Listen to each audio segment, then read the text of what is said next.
We told you last night how one business in Bering is doing better than it was before an EF2 tornado hit the small town back in August. But how is the town as a whole doing? They're still on a long journey of recovery, but they continue to make strides. A little more than 7 months ago, I stood basically in this very spot here in Bering, Missouri, after an EF2 tornado struck the town, causing mass amounts of damage. These power lines you see behind me on the ground or hanging over the streets filled with debris, trash, tree branches, you name it.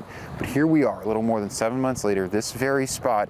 While some things may never be the same, and yes, damage is still evident, thanks to small town spirit, the town of Bering is recovering quite nicely.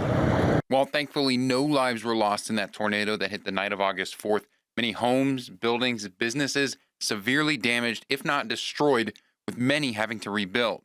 Among those that had to rebuild was Shannon Downing, the owner of IDK Cafe in Bering, who told me that the tornado forever changed the town aside from all the structural damage. She said that the fact that the town is still here and is recovering and isn't going away after something like a tornado has brought a positive atmosphere to the community that's here to stay. There was lots of immediate changes, but there's lots of changes that I think are going to stick around for a while. Most generally, just the pride of the small town. And while much of the town is forever changed, some aspects are returning to their pre-tornado status.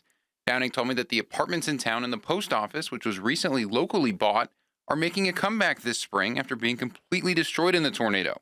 And while the return of those two fixtures to Bering aren't an addition to the town that was not there previously, they'll feel new. And Downing said that feeling will spread past just those two buildings. With the post office and the apartments coming back this spring, by 4th of July, we'll be a whole new town. One area that Downing said still needs a good amount of attention is the roads, as their condition took a hit with all of the trucks and machinery that made their way through during the cleanup efforts.